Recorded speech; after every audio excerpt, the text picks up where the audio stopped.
Hello, friends, welcome back to Money, Business, and Finance.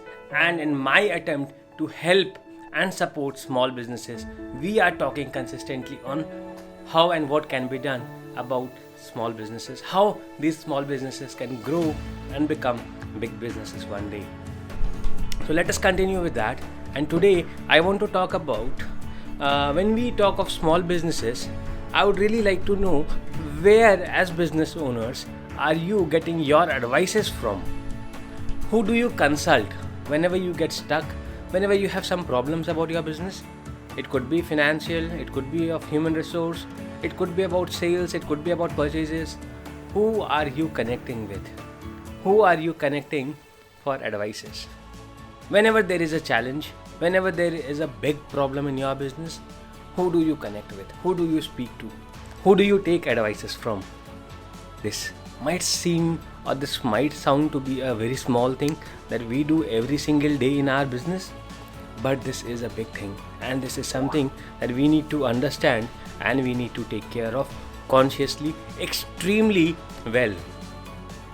We normally, as human beings, we end up taking advices from our friends, from our colleagues, from co-business owners who are either beside our office or who are into similar business and have achieved similar kind of success as we have and face similar kind of problems.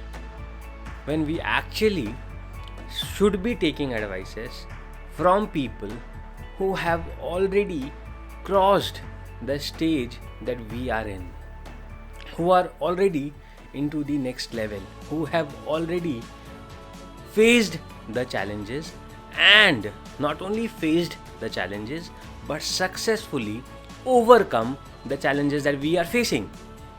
This is the most important thing. We should only be taking advices from people who have successfully taken over, successfully gone through the challenges, and they are now at the next level. That is where we should be taking advices from, and that is where most of the business owners fail, because we find it a waste of time. We think that we cannot reach out to those successful people when it is very easy today. It has always been easy. Being a part of business circles, being a part of business associations, getting online, talking to them, speaking to them has always been easy. But most of us find it as a waste of time. We do not think that going to a seminar or going to a workshop is worth the time that we would be spending. And we do not go, and we keep sitting back and we keep discussing about the problems and the challenges with our friends and our colleagues who are facing similar challenges. So how is the talk? This is how exactly was my problem. Whenever I and my business colleagues would sit down, we would sit and talk of the same problems. It is so difficult to hire good people. It is so difficult to find good people. It is so difficult to get sales. It is so difficult to do marketing. It is so difficult to do everything about business.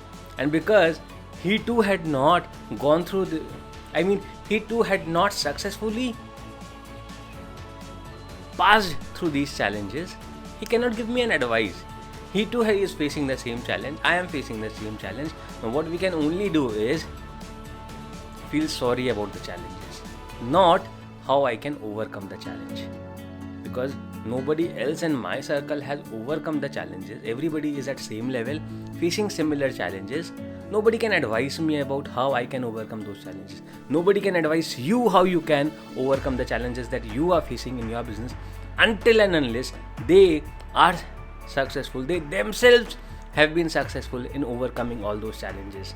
Make sure that you are taking advice, you are taking suggestions only from those people who are already successful, not those people who are struggling, not those people who are making excuses to themselves, not those people who have already failed. They will give you a failure advice. They will advise you not to take risk. Try and do this. Try and ask them, I'm trying to hire 50 new people. Should I do that? They will warn you, don't do that.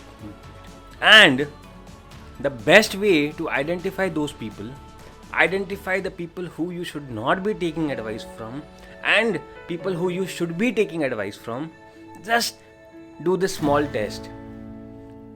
the moment you will suffer a small failure, the moment you will suffer smallest of the failure, there would be a certain group of people, that would be the most of them, they would come back and immediately say you, see, I said you, don't do this, now you failed, now you will suffer. This would be 90% of the people who will come back and immediately say you that I had warned you, why did you do this? See, now you will have to suffer the problems. See, now you will have to suffer the consequences. I had asked you not to take this risk. I had asked you not to do this. And you will feel sorry for yourself. You will feel bad about yourself because you will think that they are your well-wishers. They had warned you, but you still did it. And now you failed. And now you will never ever in your life think of taking that risk again. But at the same time, there will be a few people. There will be a few people, maybe 1, 2 or 3 people who will come and say you, no matter man, no matter if you failed, but you at least tried. You at least got to learn a lesson. No matter you failed, give it a try. Give it a better try. Give a better try. Be all in. Try all that you can. Do all that what you can. If you did all that you could and you still fail, it's okay to fail because until you fail, you won't succeed. So look for those people who motivates you, who inspires you and who pushes you to come up, not down. They do not bring you down, they do not pull you down, but look for people who push you to take the risks, who motivates you and inspires you to go to the next level. That is how you find the people who you should be taking your advice from. If you have any questions, any queries, feel free to come back to me, ask me. I am always available to help you out in all the possible situations. I will be waiting for your comments and your feedbacks and your queries too. Have a good day.